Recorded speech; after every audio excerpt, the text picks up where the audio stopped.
I met you the first time I met you the only time I met you was at the Obscene Extreme 2019 when you played with Siege, right? What a fantastic event. I mean, any praise of that event sounds like empty babble. To me, it's everything that Woodstock was alleged to be. A lot of drinking as well, but beautifully, no one's punching one another.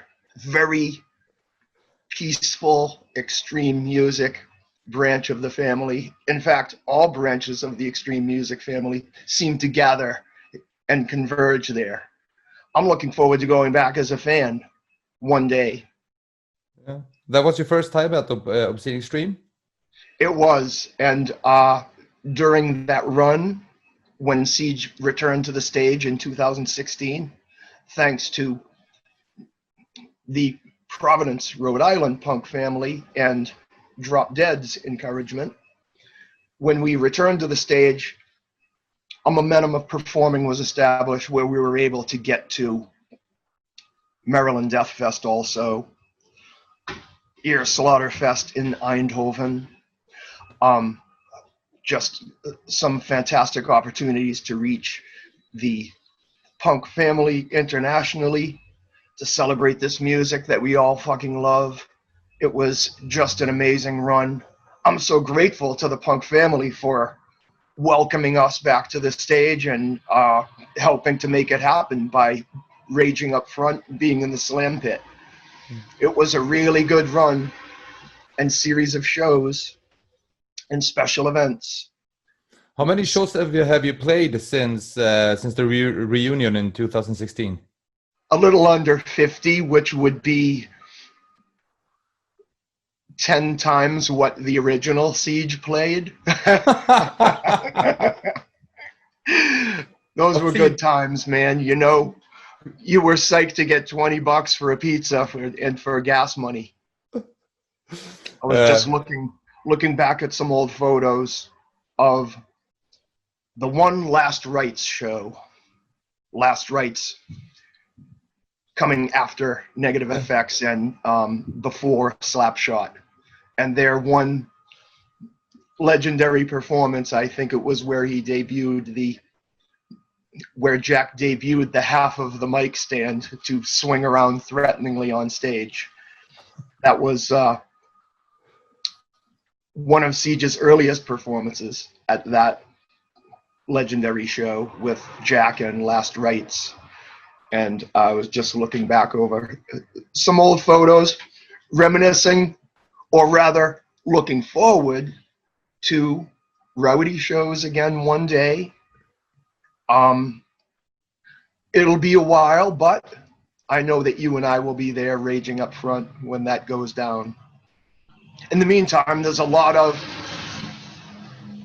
helping one another, songwriting, getting my chops together, what we drummers call chipping wood, and hopefully an awakening to the necessity to do and say something positive more and more. So that's what's been happening around these parts in Massachusetts with the scene, just a sifting out, if you will, or a restoration of perspective that what matters is our community, compassion, and encouragement, and somehow perpetuating all the positive things that we've created together through this music that we love. You live in Massachusetts, right? Yeah. Yeah. And that's where Siege was formed originally, right? Siege was formed in Weymouth, Massachusetts, which is a South Shore suburb, an old mill town, where it's about an hour outside of Boston. And though it was a lifetime ago, we had some formative experiences as the only punk rockers in that town. Back in the 80s, we were subjected to what was called the Hey Devo treatment. What Hey is that? Devo was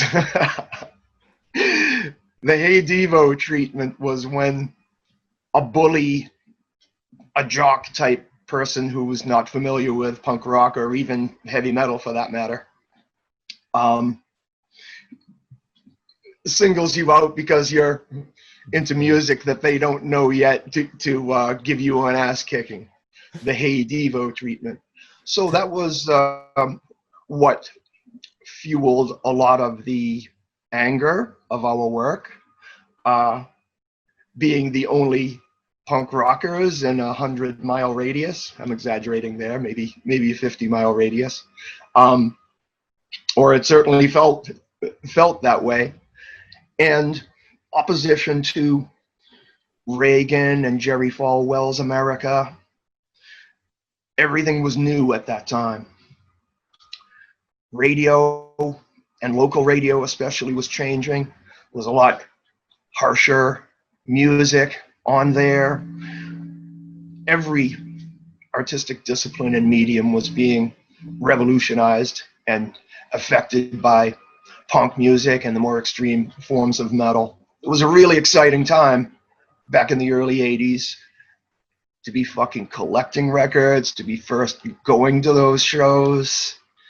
It was like we lived for it, man. The only way you could find out about a show really was word of mouth or by seeing a flyer on a phone pole or something. And there was such a buildup with the music. When the slam pit erupted, it wasn't something commonplace or expected. It was an honest reaction to the severity of this music. It was catharsis. It was like a relief, like an honest response to the music that we were hearing. And it was an amazing time back in the early 80s, what they would call the original Boston crew. Although we were a little younger than the original Boston crew, and I'm hardly straight edge, so. Yeah, same here. Cheers, bro. What kind of venues did Siege play in the beginning? Because I saw some old footage from like Battle of the Bands at some high school. Is that correct? Yes, we would. See, this is the magical time when you're first in a band and you'll live for it and you'll offend the neighborhood, your parents, anything in order to create this obnoxious and powerful music. We played outdoors our first show. In the first song, the mic cord snapped out, so there was no vocals, but we just charged forward, and it was the most obnoxious, abrasive, and dissonant thing ever. So that really got us excited to perform again. So we had the bright idea to perform at our high school, at a Battle of the Bands at our high school, with unsuspecting teachers and principals milling about in the auditorium, a bunch of uninitiated parents, a bunch of squares. And Siege went there. We at that point we were playing at 300 miles an hour. So we were immediately disqualified. The only judge of this so-called Battle of the Bands was the super conservative principal of our high school, who had been a Marine drill sergeant. Later on, I found out that this principal had some kind of problem with the circulation with his blood, so he had to wear a glove everywhere that he went. So all the kids would call him Michael Jackson. It's just a little anecdote there. But Siege were so united in our anti-establishment bitterness, and that's what that music was. We were just vomiting out our resentment at being forced to or expected to conform. back then you couldn't go to work with your sweats on or whatever. It was a different and stiflingly conservative work environment and social structure, and the expectations inflicted on our young people at that time were oppressively burdensome. I'm sure young people feel the same things today. Yeah. But we just didn't feel like being made to go to church, didn't feel like being made to wear certain things, and that boiled over into the outrage that fueled this music. See, to me, this music, grindcore, extreme forms of music, hardcore even, is inseparable from the politics of what was happening at that time. The bands that really inspired us were Discharge, MDC, especially Discharge Y. It was so much more than just music and so much more than just a record. When you looked at that record, you were like, what the fuck? It's like a work of propaganda, Yeah. or socially conscious, challenging, outrageous, revolutionary message in the form of an album and a work of art. For us, that EP or Discharge Y was the one that really grabbed the attention and really jarred us into musical action.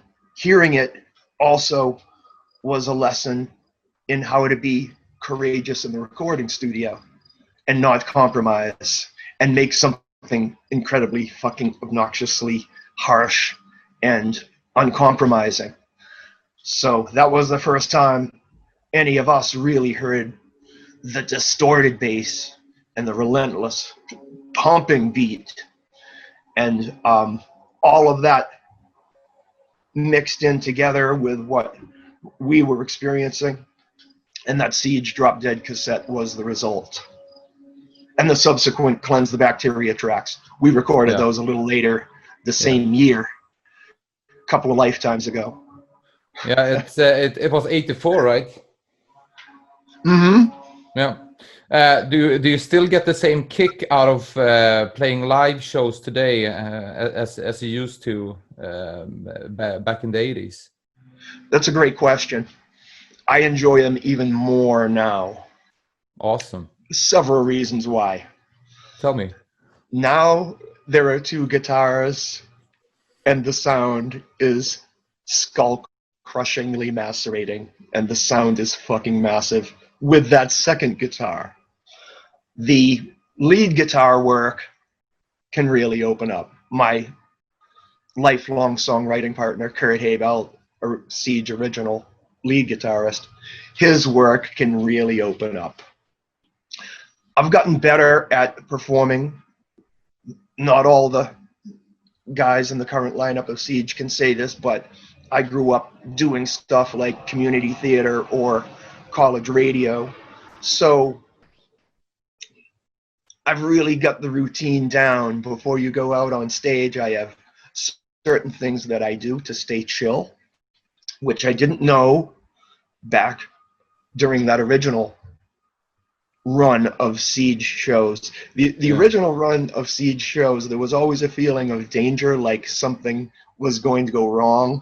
There was this feeling in your stomach of terror, like, is there going to be some kind of technical difficulty? Because we were absolutely destroying instruments. The show had to go on. We were borrowing cars from parents in order to get to Stamford, Connecticut, or wherever it was that we were performing, Western Mass, not exactly across town from Weymouth. And there was a real feeling of being in the trenches and on the front lines of the battle to perform punk music, a real sense of danger. Same goes with the crowds at those early shows. They were very, very fucking rowdy. Slam pits and raging up front. So it was very much like a riot, or bordering on that riot, and certainly that feeling. These were the days, and you can probably relate to this, remembering what it was like to be a younger drummer. You have two cymbals and one of them is broken. You know, it's just the show must go on. Now, thanks to the generosity of Siege's hosts and the promoters and booking agents and stuff, and the U.S. punk family in various cities and the international punk family, I'm provided with a great drum set when we perform. Sonar. I'm no longer limited to trash can type cymbals. You know, here's another interesting story. Siege's first drum set, I didn't have a seat. So what we did have was this large office style ashtray, which I put a small pillow on top of. That was my drum stool. So if the music got a bit rowdy and the pillow went flying off of that, I'd still have to remain seated with a giant ashtray up my ass. So that's why I had that face, that facial expression of concentration, what we call my war face. That's why I had the war face when I was drumming back in those days. It is such an honor to be welcomed on stage, to meet all these people who have been touched by the anti-establishment message of this music.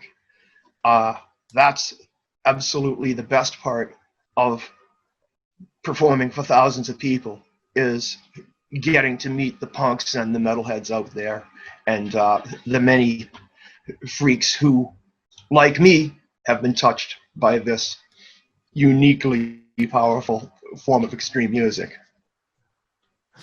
One thing, when I saw you at the Obscene Extreme, I was standing at the side of the stage and I was actually filming you at the same time, and I just love your facial expressions when you play, and like the energy and all this. You look a little bit crazy, man, but it's lovely.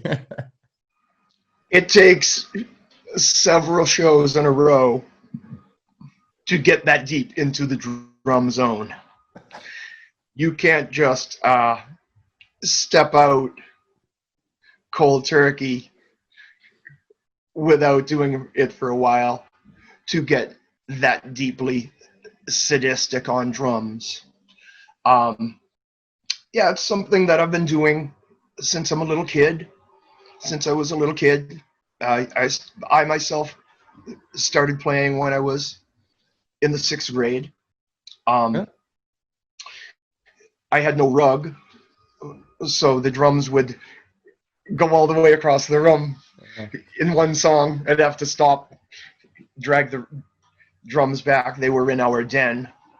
In those days, I'm really dating myself here, there was only a turntable, so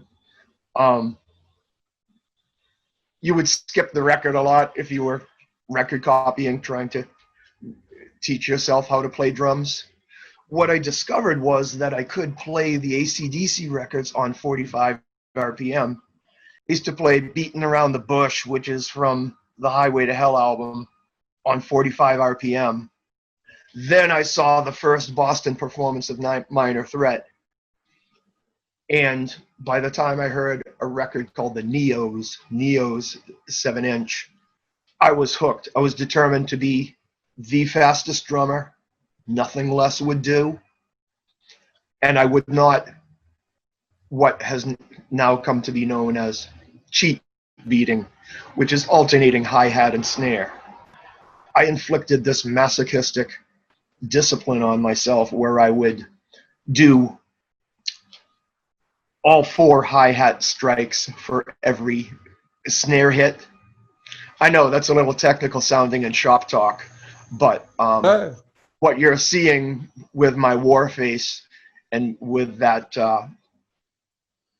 magical facial expression as I work on drums is actually being locked deep into the groove, but also I have something that I want to fucking say, and I mean that very, very sincerely. I also write the lyrics for Siege. I don't just play the drums.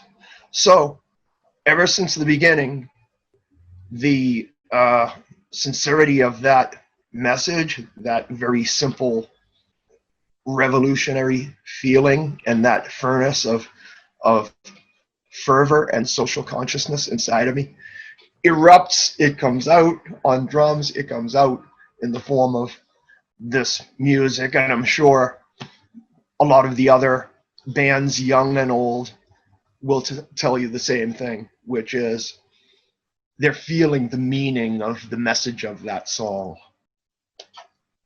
Sure. In our case, being sickened by America's wars, and a message of nonconformism and rebellion that it seems to me is unanimous at this point. What your parents at the time when you started Siege, how did they react to this kind of music, and were they like conservative, or were they anti-establishment, anti-war, or what kind of people were they? That's a great question. All of our parents were very conservative. In my mother's case, my mother's a widow. I had a single mom. She spared no expense for support for my art and my creativity. So I was very fortunate to have an arts-centered education and a household where creative projects were allowed and encouraged. So I was very fortunate in that case.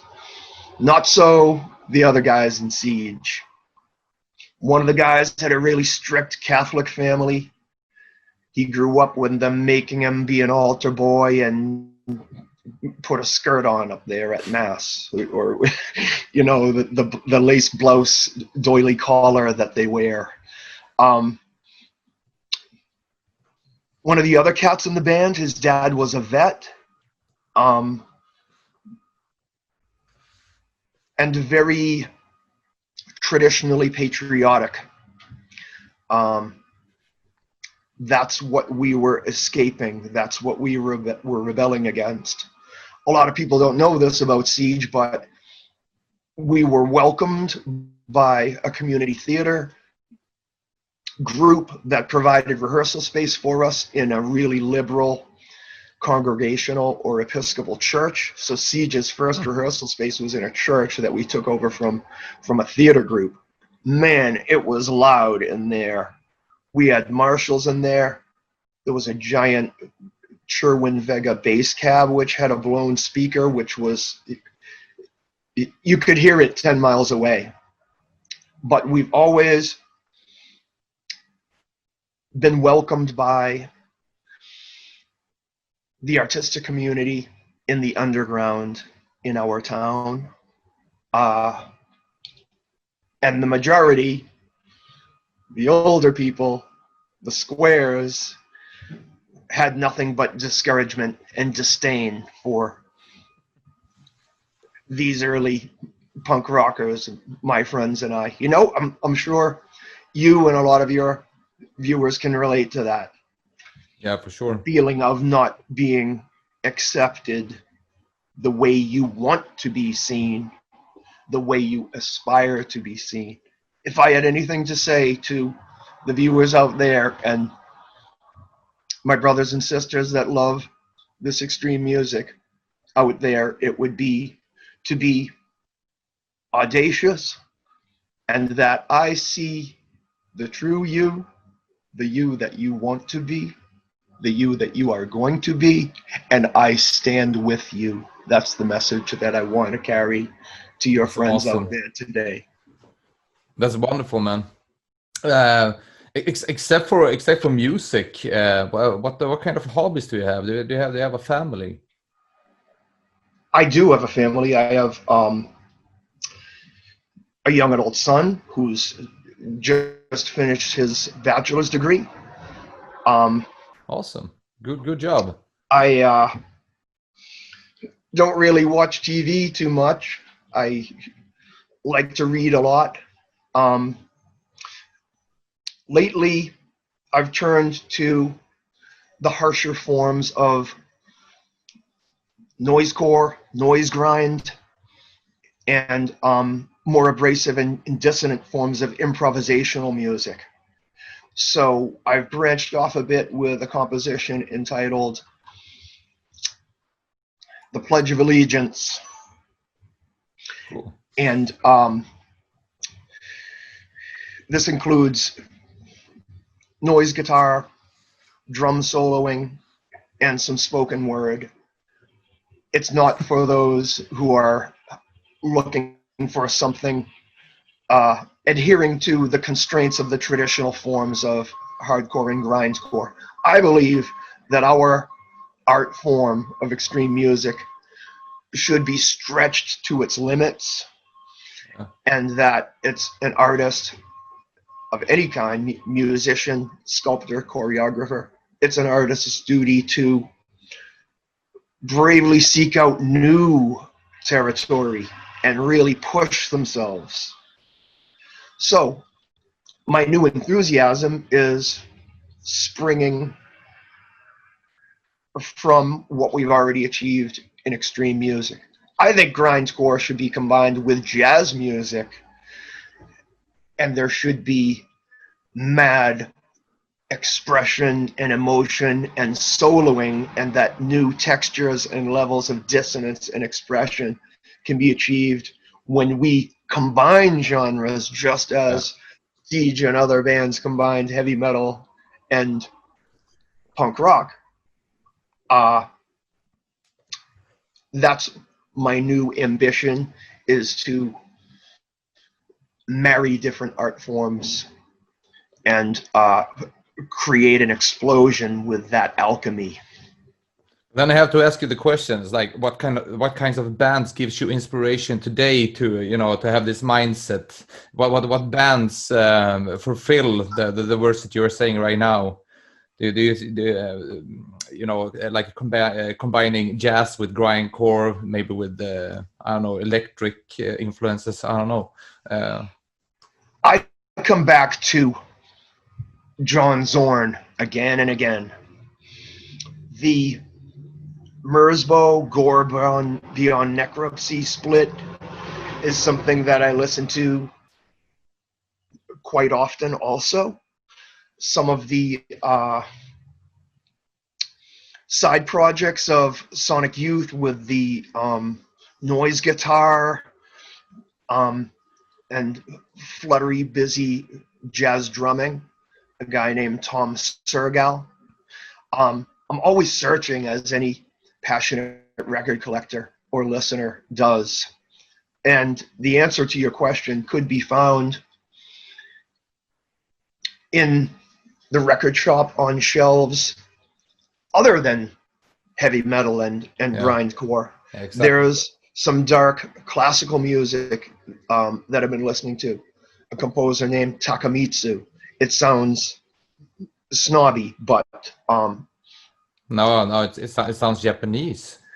well, the music has an improvisational feel. Yeah. To me, that's one of the tools in the musician's chest, is to be able to be spontaneous strategically. Not every time, but if you've developed your muscles as a player, you should be able to branch out onto the thin ice and into the unknown. So, yeah, I'm going to think further about that, but certainly Coltrane, the master, any of the room-clearingly harsh free jazz. There's a composer by the name of Robert Rutman. He created giant sculptures out of metal, which he strung with piano wire and played with a bow. And it could shake the foundation off of a building. It's like, it could shake a building off of its foundation, rather. It's amazing music. So really the type of music that I'm envisioning hasn't been recorded yet. If you see what I mean. Yeah. I'm in anticipation of grindcore exploding and transcending preconceptions and its established musical limitations. I believe as a musical community, we're capable of even more musically than regurgitating the same old generic qualities of our art form. So I encourage everyone out there to be audacious and to be courageous and to spread out with an even bigger canvas for your painting, if you can see what I mean. Yeah, for sure. It takes a lot of courage to do that. I think because it's a pretty easy choice to repeat what other folks already have done, but still it doesn't mean it's worth less than anything else, of course. And I still enjoy like classic hardcore bands, even if they were from last year, of course. But I totally get your point. But it takes a lot of courage and openfulness to be able to do that. And it takes a lot of courage to transcend the nostalgia of just playing the same old songs in Siege every night. So I always try to throw in to the set something exciting, something new for those who came out to the show. In what way? They're not just going to hear a mathematically identical rendering of the cassette. They're going to hear something with a bit more jamming in it. We have a sax player that we have in the band now, and they do dueling leads. We cover No TV Sketch, Discharge Song, with a huge instrumental section with dueling saxophone and lead guitar. So to fall back on nostalgic accolades and to just play the album mathematically identically without smiling, without channeling spontaneous emotion into it, that's not enough. You're avoiding an aspect of your duty as an entertainer to be generous and to be courageous. I describe it as a duty. Nice, officer. I've heard a lot of Siege covers. I heard them from Napalm Death, Disrupt, Lycanthropy from Czech, Exhumed, Mr. Bungle even. How does it feel to have like a god like Dave Lombardo covering your songs in Mr. Bungle? When you first saw it, how did you react to that? Initially, a combination of feeling of being honored and stunned surprise. And there have been many smaller peace punk and crust bands in garages internationally that have sent versions and covers too. And I'm equally honored to see those covers of our work coming from some garage in Orange, California, or wherever it may be. Like I tried to express earlier, there are certain things which are unanimous and which all outraged, pissed off young people of sense agree upon. So when I see the covers, I feel a sense of unity. I don't really own this music in that sense. This music belongs to all of us in that sense, not referring to copyright or trademark, but the unanimous feeling of outrage that we all share. And I'm really grateful that people have been touched by this music. But to tell you the truth, some of the shittier, smaller, more obscure bands that we're never going to hear of covering our work has touched me equally deeply as some of the stellar covers. Dave Lombardo's okay, I guess. It's a little stiff, you know. The double bass is a bit much. Couldn't you do it with 1 foot? Do you really need 2? You sound like an old man. What I love about Dave Lombardo is that he never plays the same fill-in twice. He always surprises you every time. That's what I like about Keith Moon too. Yeah. And that's what I like about seeing a show and where the group, as we mentioned earlier, courageously embraces a measure of spontaneity. Yeah. That's like, you're getting served a cake that is Slayer, and then on top of that, you're getting something spontaneous and exciting, like I suppose these sleepy deadheads who are into the Grateful Dead and Fish and collect all the tapes obsess about. Supposedly, the show is different every time. I like that.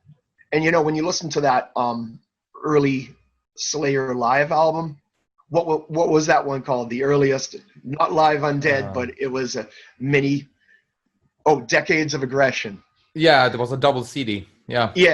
That has some takes on it which are so energetic and aggressive that it just seems to, it's like a roller coaster is about to go off the rails. It's like it's almost gonna disintegrate. And what a great name for that album, right? Like Decades of Aggression. That's what I didn't like about performing. This is what I did not like about performing with the earlier lineup of Siege, is like not knowing what's going to happen, if the show's going to go on, if someone's going to be electrocuted, which happened once on stage.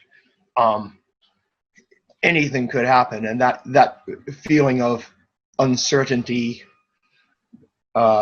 is not exactly pleasurable for a performer. But they were good early lessons in, you know, traveling your miles and paying your road dues.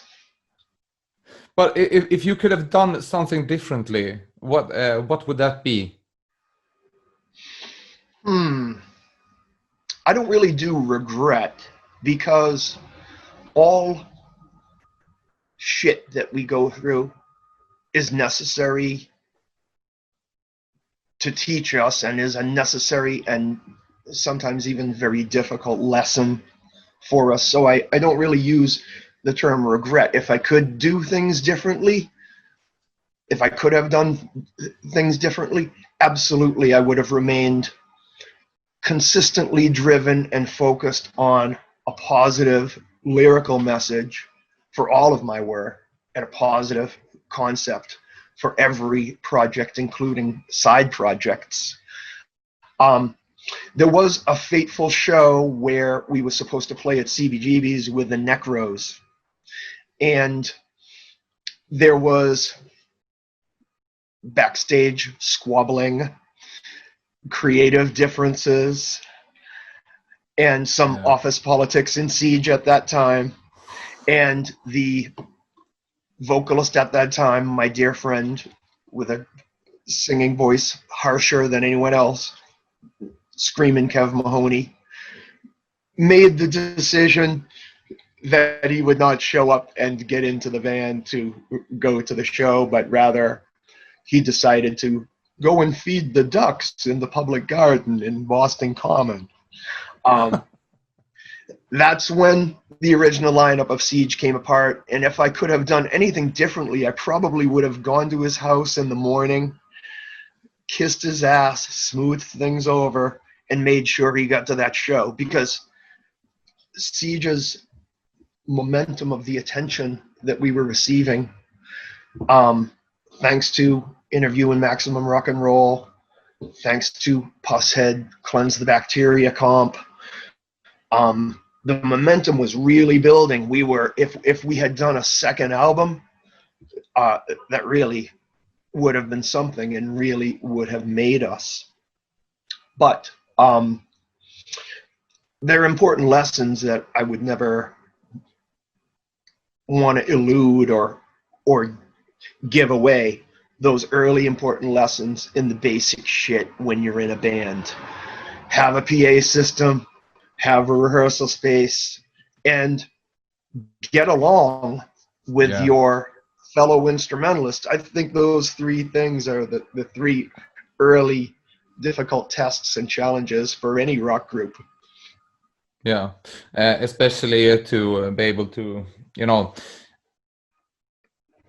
if I put it like this, I've spent more time with my bandmates than with my brother and sister, for example. So you really have to get along if you're gonna sit in a fucking van, like go through country to country and you know, fly over there and fly here. You know what I'm talking about.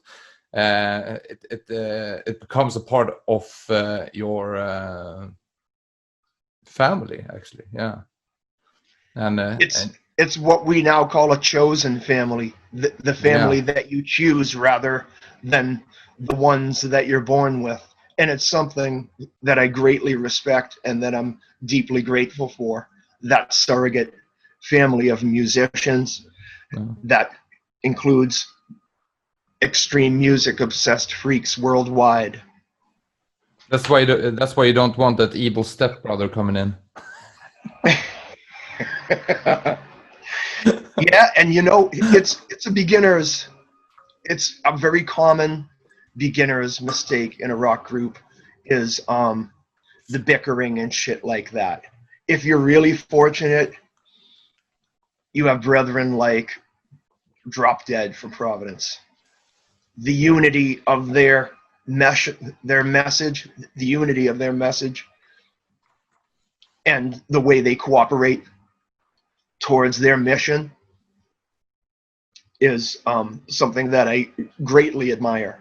But the bigger your organization, the more likely it is that you'll have a diverse group of people. Exactly. And if you're the leader of that, that means there's a measure of tolerance and being in the center in a practical way so that the show can go on.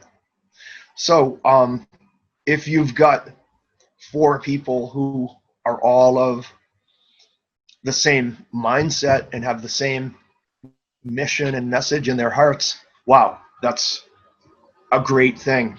That's a very, very fortunate thing. Sometimes in extreme music, you work with someone who's perhaps less than perfect human being, but who plays really, really well and who's a totally sick freak. So it can be worth it, but in the long run, you know, it's like in Birdflesh, we're only 3 people. We have done it very easy on ourselves. We have 3 wheels. I played in other bands where we have been like 4, 5, 6 people, and it's almost always the same thing. You know, we don't enjoy each other's company that much. We just enjoy what we're doing together, and that's all right if you're gonna like record an album. But if you want to go out touring, it's almost impossible. When you're fortunate enough to be in a rock group like Siege, and I've gathered some supporting musicians so that music can be presented on stage and celebrated live, it seems to me that the goal eventually should be to create and to lead your own project. So we shouldn't linger in nostalgia forever. I picture the members of my musical family all writing their own shit, all one day starting their own band and branching off courageously on their own. If I could mentor that and encourage that, I would really feel good about that, especially Awesome. if they were doing something positive. But yeah, there's an interesting book that I could recommend Yeah. for some of your listeners out there, which is called The Artist's Way by Julia Cameron. I know that sounds like some basket weaving shit, but what she says is very challenging. What she says is that for the good of your rock group, for your art, certain bad relationships, certain discouraging interactions, certain patterns of negativity with certain people need to go. They need to be eliminated for the good of your creative and artistic future and for the sake of your work. I know that sounds incredibly fucking cold, but a challenging chapter and aspect of this woman's course that's presented in this book. Incidentally, it's been used by members of the Who, Scorsese, the filmmaker, the woman who wrote Eat, Pray, Love, which is chick lit. I never read that particular book myself, but it sold millions of copies. You've got to admire that accomplishment. Yeah. All of those artists have used this book at some point in their career, which, as I mentioned, is called The Artist's Way by Julia Cameron. I really liked it because it's challenging as hell. It teaches creative people like you and I and the many extreme music obsessed freaks that we see at Obscene Extreme. It teaches folks like us to be strong, to hold your fucking head up high. You are an artist. You are a creative person. And what you envision, what you have in your heart matters. Awesome. Even when others are discouraging you, even when others are oppressively judging your goals and dreams and hopes and the beginning of your creative work, what you do matters. What you envision in your heart matters. That's what this book teaches. And when I read it, I felt such a kinship. And what got us into this discussion was the difficult fact that some shit relationships, even with old original bandmates, they need to go for the sake of your creative future and for the sake of your work. Everyone should grow into their own voice and their own project, seems to me. Yeah. Awesome. Your son, are you teaching him to play the drums? Well, I had a parent that let me pick out my own interest. Yeah. And I believe that you shouldn't say, your grandfather played football, so you're gonna fucking play football. No. I let him pick out his own things and his own interests. And that's been quite a journey through his youth. Originally, his hobby was sumo wrestling. Oh, Then there's also a crew rare. in Nunavut, Canada. There's a crew in Nunavut, Canada that cut a hole in the ice and go ice swimming. Oh. In the dead of winter. That was one of his interests for a while. So it's important to encourage those obscure hobbies and interests, no matter what. No matter what. Yeah. You know? Is he into like extreme music? Does your son listen to Siege? Now he's into extreme music, yes, Yeah. but he picks out his own favorite groups, of course. Let me guess, Slayer. Well, let's see.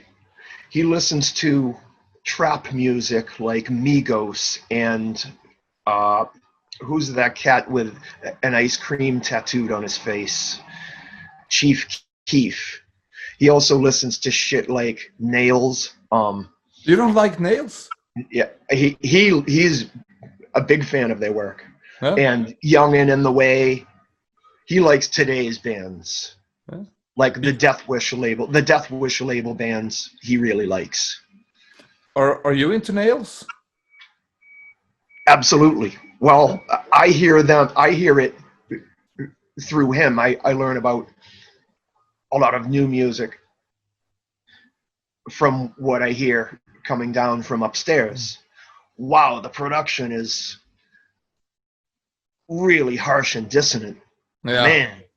Yeah, he's into Revenge, Nails, Young and In the Way, and I learn a lot from him.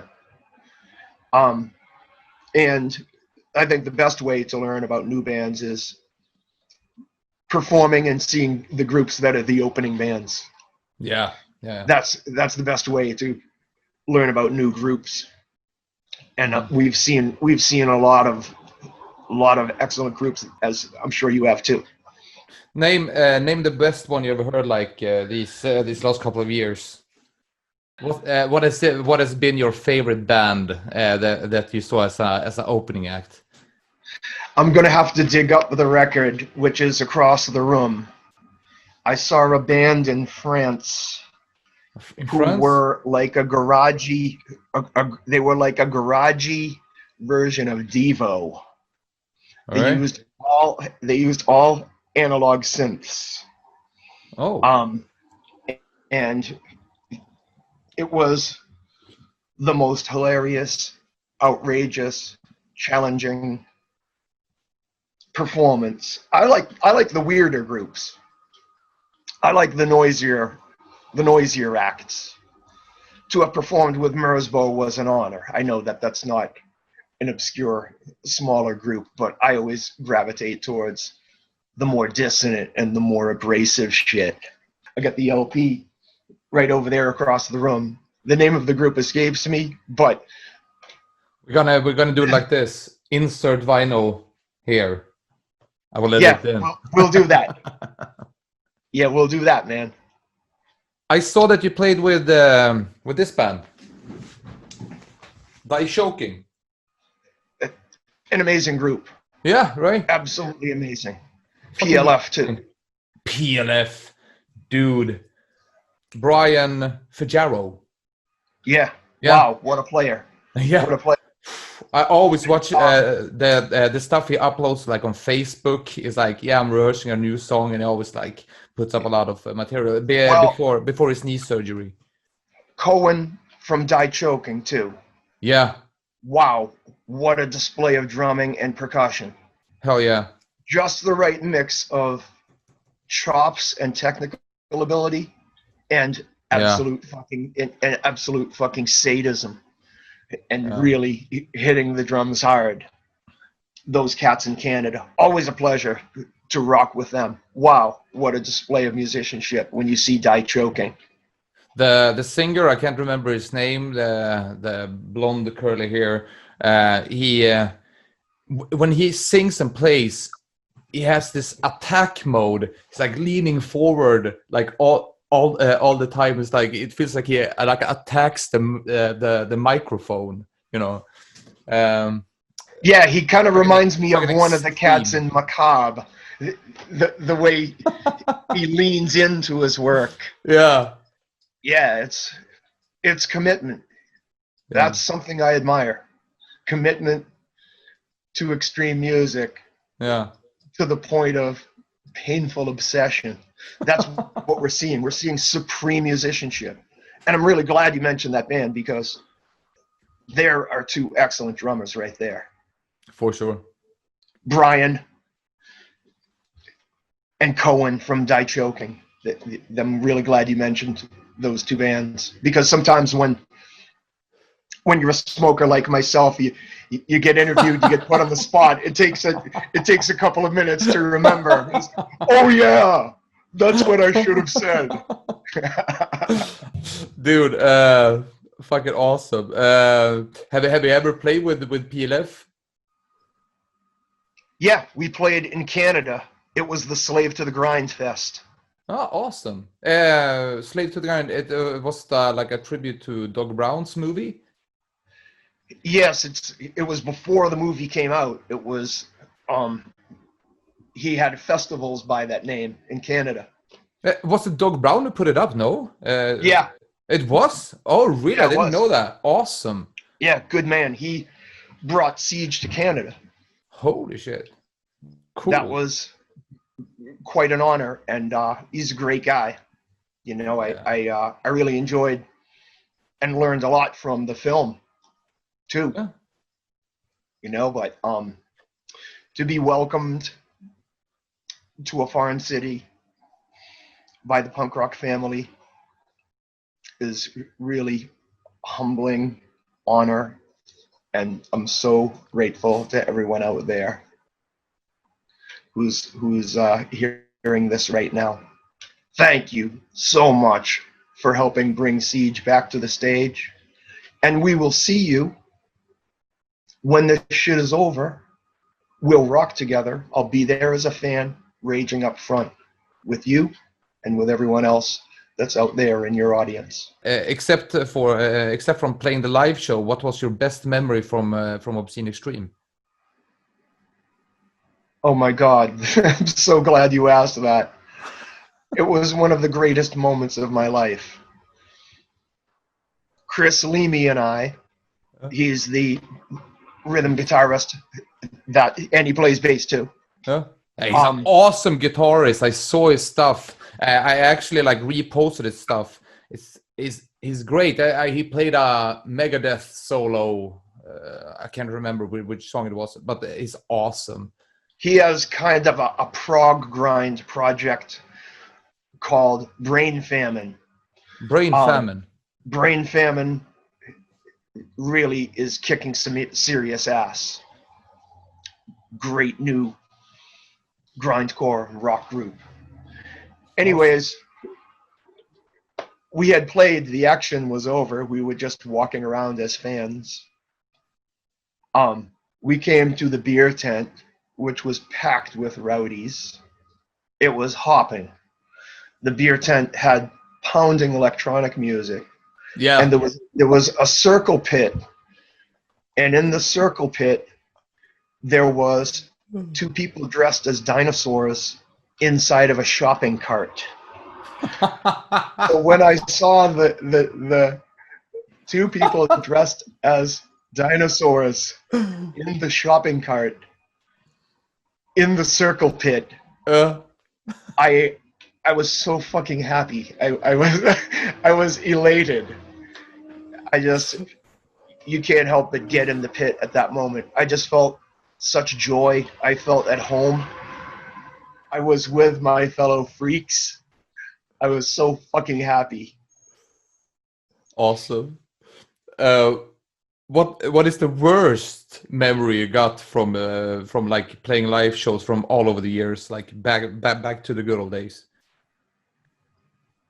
Never eat rich, greasy, and exotic foods before you have to go on stage in front of thousands of people, because the adrenaline mixes with your digestive juices, and I'll give you until the second or third song before you're either gonna have to shit yourself or stop the show. So there's a temptation when you're traveling and performing out of town.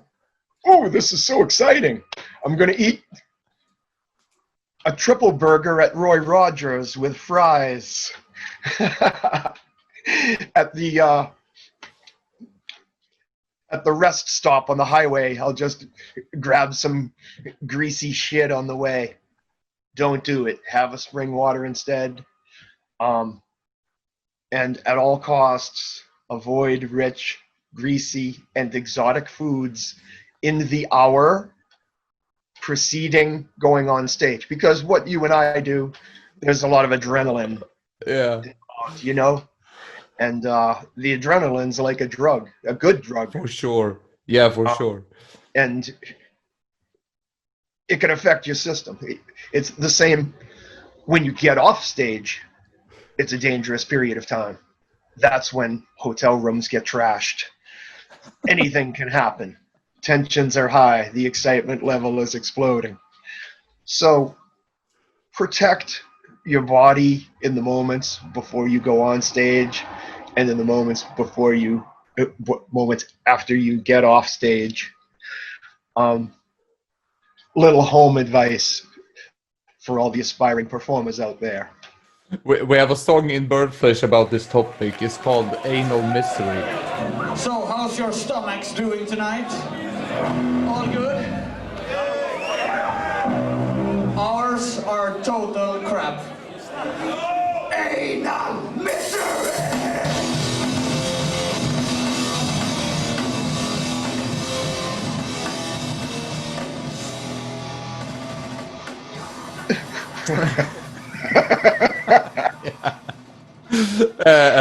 You know, I've had when we went to Mexico and eat like 2 hot tacos. You know, I had my flaming asshole days. You know.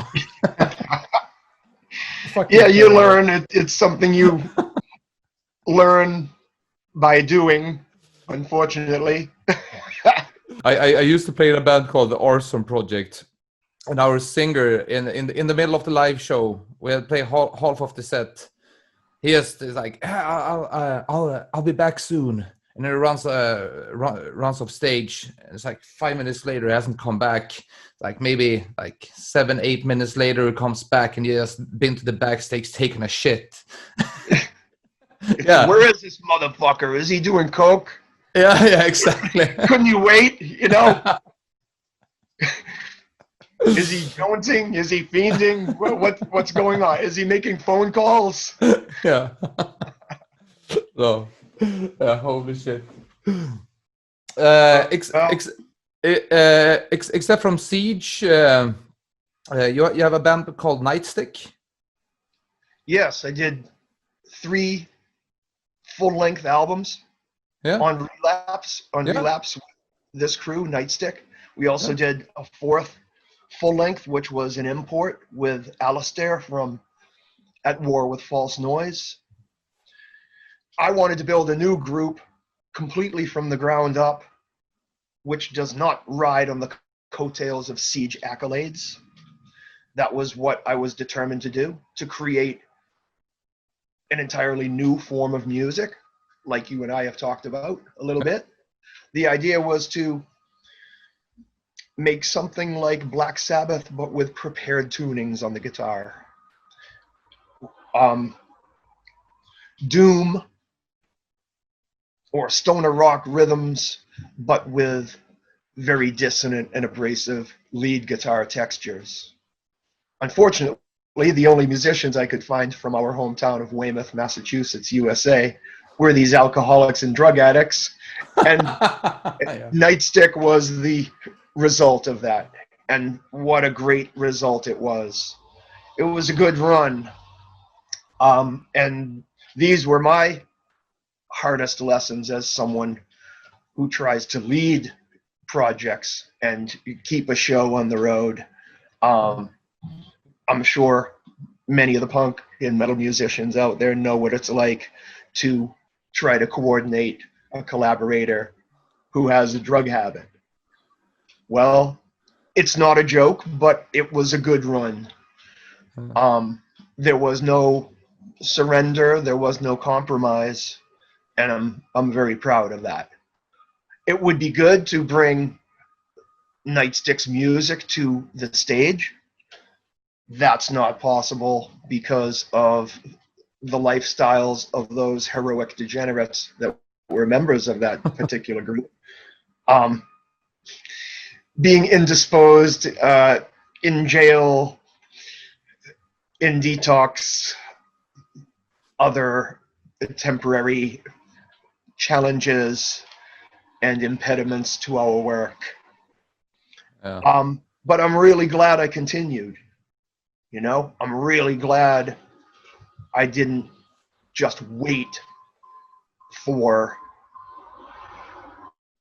an impossible, miraculous healing of interaction with my fellow bandmates of Siege. I'm glad I branched out there with compositions and songwriting of my own. I went on to write an opera, which is an anti-war opera. It's a grindcore, punk, and hardcore opera. What's the name of it? It's called So Be It.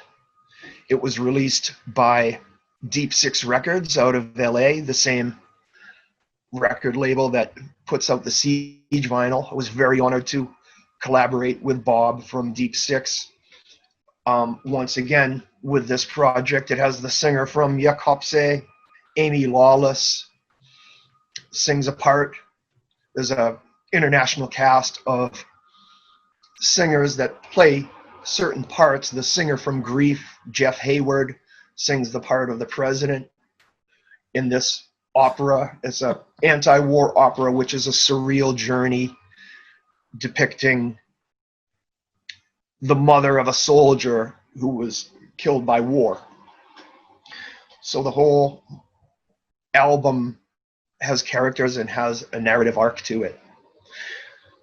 So I never stopped. It was not enough for me to just kick back on Siege and to play the shit that was written back in 1984 over and over again. Like you and I have discussed earlier today, an artist needs to reach and stretch, whether you're an actor, choreographer, sculptor, author, musician. Stretch yourself, push your abilities, go courageously into territories that you dream about, that are right on the outskirts of what you feel you can achieve and attain. Reach and stretch. That's my message today. The anti-war theme. I mean, you told me about the grindcore opera, but also in Siege. If we lived in a world where you had no complaints at all, do you still think you would be playing such aggressive music, or is that a result of the way you view the world?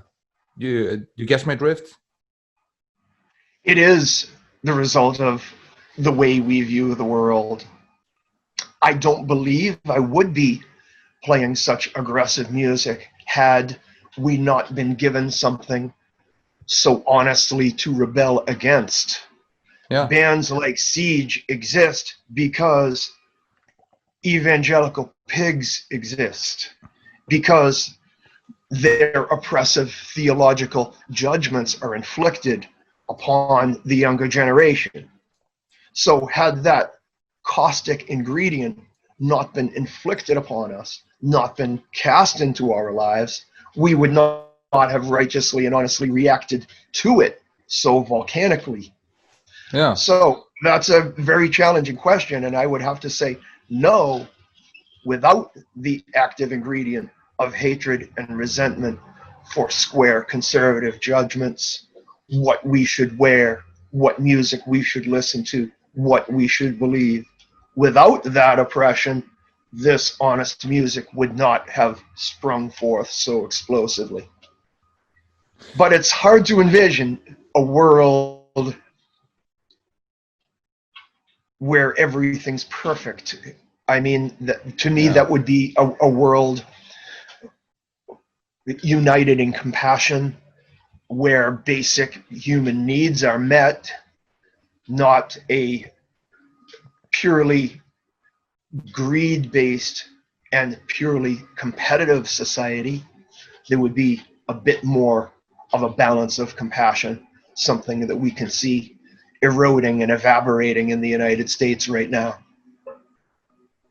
Yeah, and that's a very extreme example of it as well, of course. But don't you think competing is also like important? I mean, like who can play the fastest drums? Nobody would ever do that if they weren't like competitive, right? Yes. I I would put that in the category of a healthy and a positive form of competition. Yeah. You know, You get $1 for every snare hit. oh man, I'm gonna be rich. I am gonna be rich.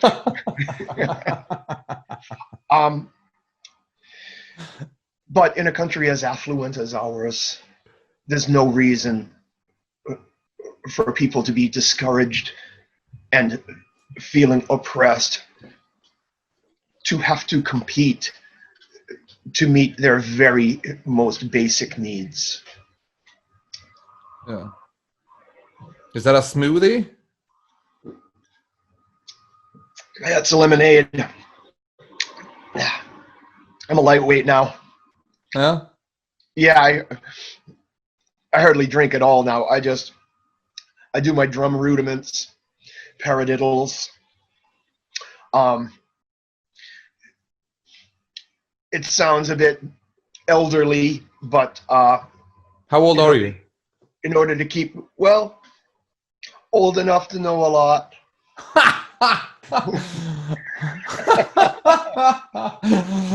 Young enough to still do it.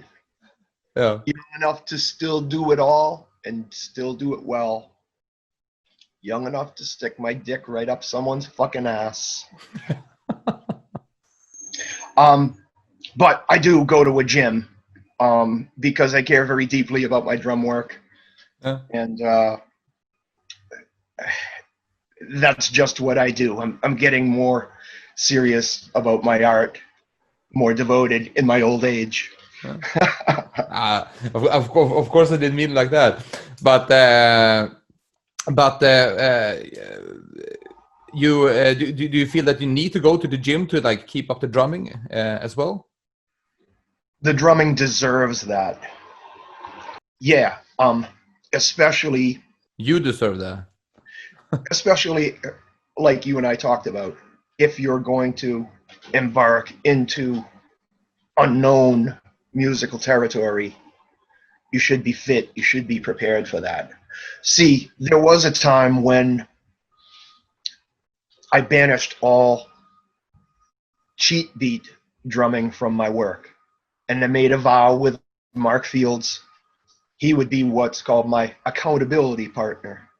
He would watch over the growth and redevelopment of my drum work and the restoration of traditional American style and D-beat British galloping style drumming without the cheat beating, meaning without the alternating between hi-hat and snare, but doing all of the due diligence necessary to have all of the hi-hat hits in there with no shortcuts. So there was a period of time recently where all grindcore cheat beating was banished and banned. That's when I started going to this gym. I enjoy it. It helps me stay chill as a project manager, and when you don't have so much resentment at the surface, when you vomit that out, then you can truly begin as a leader, as a lyricist. You've gotten rid of the toxic pollution which is at the very surface of your subconscious. Yeah. So it's easier to plumb the depths once you've vomited out the garbage on top, if you see what I mean. Yeah. Yeah. Just pump that shit out. I've been like more or less addicted to going to the gym for like 1.5 years. I used to be a big boy. I used to be like you know the measurement kilos. Yeah. I think I used to be like 133 kilos, like I don't know, like 10 years ago, something like that. I used to be huge. But it doesn't matter like what you eat and all this. Like you really need to go to the gym to like feel healthy. Especially, I noticed it when I got a little bit older. I'm not there at all. I'm 35. There's like a huge difference from being like 20 or 25. You know. It's a personal choice, but I think that it's a good one. For sure. It helps all areas of life, but you know, I don't want to sound too sunshiny here. Yeah. The more serious and disciplined you are about your art and about your musical instrument, the better, I think. Yeah. I take, just like Kurt Habel, the original guitarist of Siege, Yeah. and the other musicians in Siege, we take what we do very, very fucking seriously. When we go out to entertain, we open up the floodgates and we work very hard for the audience to give generous amounts of excitement to the audience. That's something I take very fucking seriously.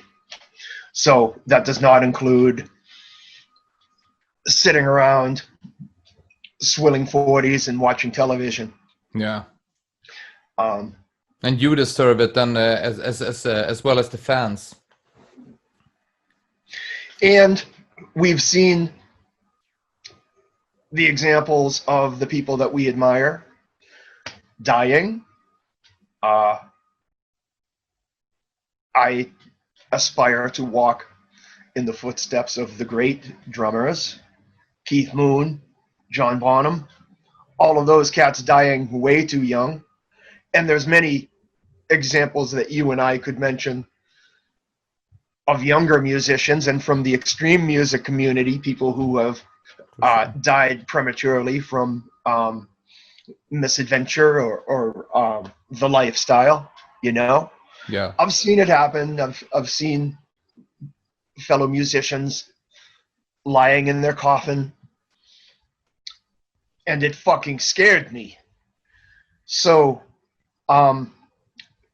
there's a righteous jolt that got me recognizing the connection between a bit more physical fitness and being able to play the drums as best I can. It also helps your writing ability. I find my songwriting ability is more loose and more free and unencumbered, and there's less barriers to my lyric writing when I have exhausted myself physically that particular morning. And as any single parent knows, those moments when you can creep out to the gym or get a coffee are really important ones, so that you can stay chill and keep your balance while you're running a household too. Yeah. How old is your son?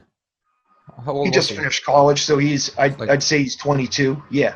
Okay, so he's 22. Okay, so you don't need to take care of him anymore. I mean, as a single parent. Yeah. Yeah. Maybe, yes no. I don't know. maybe he's a baby. I don't know. Any parent of a millennial knows what I'm talking about. Okay. No, he's a good man, and I've learned so much from the honor and the privilege to be his parent. He's the funny one around our household. He's the patient and tolerant one. So it's more like a cooperation.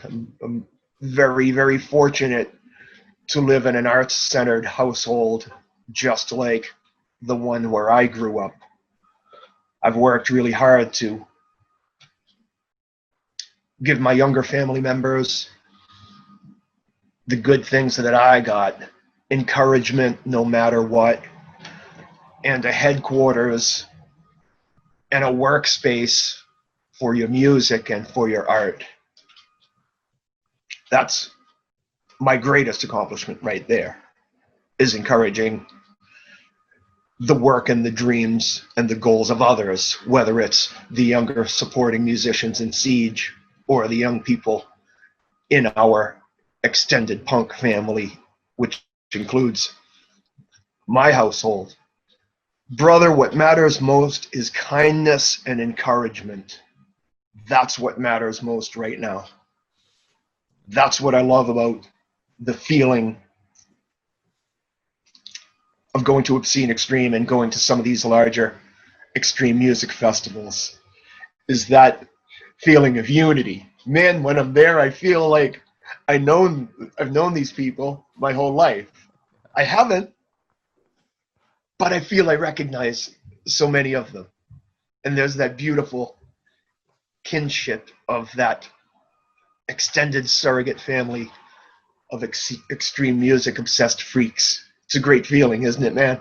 Yeah, for sure, for sure. You have one festival in the States. We were over and played at Full Terror Assault. That was the gig that reminded me the most of Obscene Extreme, I think. Have you been there? And what one was that? Full Terror Assault. I think it's. And what city is that in? I think it's Kentucky. Wow. Yeah, it's like an open air festival with 2 stages. Maybe, I don't know, 2,500 people, 2,000 maybe. I don't know. They have like an old what is it called? Paris wheel. It's called that. Yeah. I'm interested. Yeah, I'm interested. It's a fucking cool place. It's the guy from the band Wacko Jesus that arranged this festival.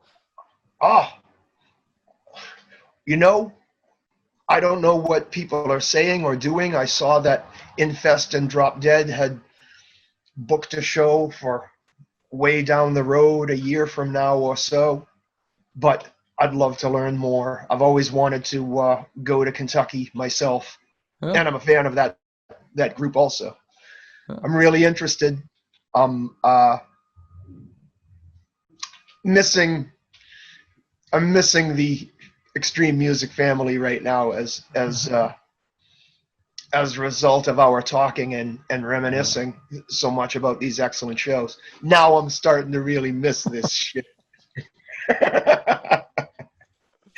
I hope that we can be together in person. Yeah, we will somewhere, somehow. Czech, Canada, the States, Mexico, who knows?